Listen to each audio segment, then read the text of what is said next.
All right, let's jump right in.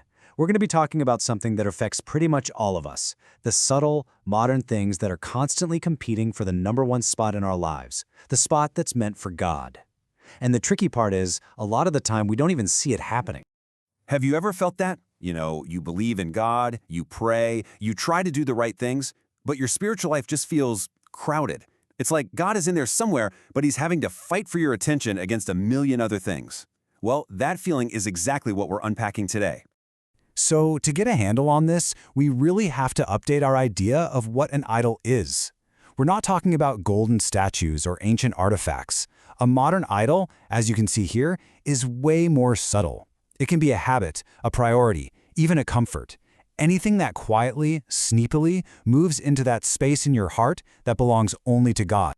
And this gets us to the heart of the problem, what we're calling the crowded faith. It's this space where all these other things are operating, often right under our noses, making it hard to hear God clearly. And here's the kicker. This is what makes them so powerful. These modern idols don't show up with horns and a pitchfork.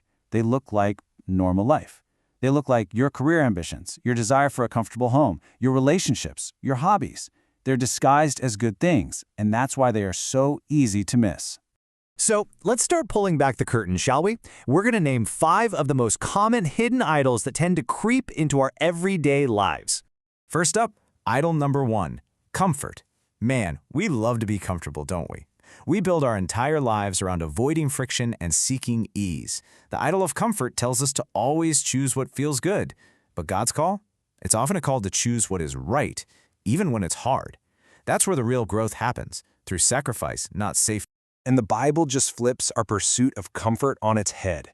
Jesus doesn't say whoever wants to follow me find the easiest path and relax. No way.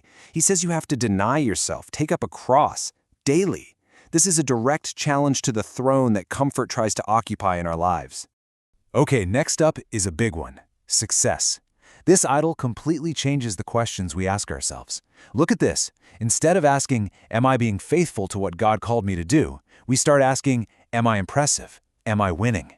Our value suddenly gets tied to our performance and our achievements, not our simple, quiet obedience to God. But Jesus gives us the cheat code, the proper order of operations right here. It's not that having nice things or achieving goals is bad. The point is, they can't be what you seek first. When we put God's kingdom and His way of doing things first, everything else starts to fall into its proper place. Now this next one is super sneaky. Control. It often parades around looking like responsibility, but there's a huge difference. When we feel like we have to manage every single outcome, we're basically telling God, thanks, but I got this. And what does that lead to? Anxiety, all the time. The peace we're actually looking for only comes when we surrender the outcome to Him. And here's the antidote, stated so clearly. Trust God with all your heart. Don't just lean on what you can see and figure out for yourself. Real peace isn't found in gripping the steering wheel tighter. It's found in the radical act of letting go and trusting the one who sees the whole map. Our fourth idol is approval. This is the one where what other people think becomes our compass. Public opinion becomes our guide instead of God's voice. We start making decisions based on a fear of being rejected or disliked instead of a desire to faithfully serve Christ. People-pleasing becomes our new religion. I mean, Paul could not be more direct here. He draws a hard line in the sand. You can either live your life trying to get everyone's approval, or you can be a servant of Christ. You can't do both. It really forces us to decide whose approval are we really living for? And finally, an idol that is literally everywhere today, distraction. The endless scrolling, the constant notifications, the non-stop entertainment, it's more than just a waste of time. It steals our attention. And whatever gets our attention eventually gets our affection. It's an endless wall of noise that makes it almost impossible to hear that still, small voice of God. The Bible's strategy against this is so simple, it's almost revolutionary in our busy world. Be still. That's it. We have to intentionally, deliberately create moments of quiet.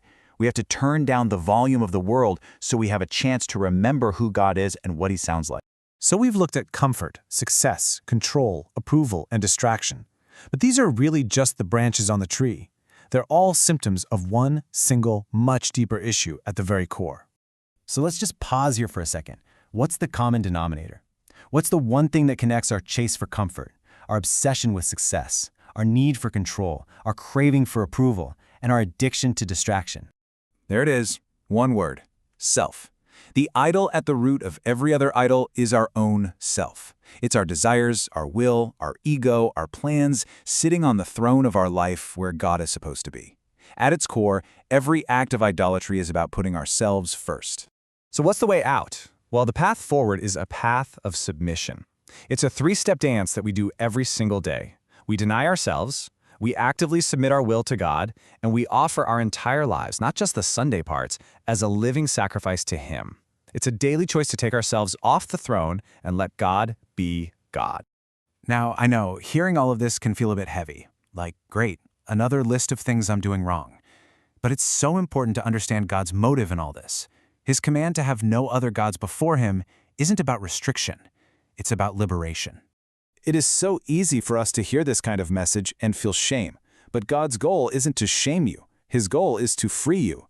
He wants to free you from the anxiety of control, the exhaustion of chasing success, the emptiness of constant distraction, all of it. And this is the beautiful reason why.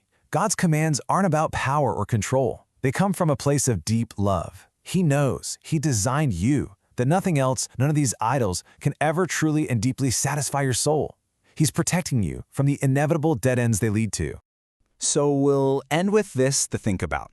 If idolatry is all about getting our priorities out of order, what happens when we get them right? What happens to our anxiety, our ambition, our relationships, our fears when we finally put God back in first place?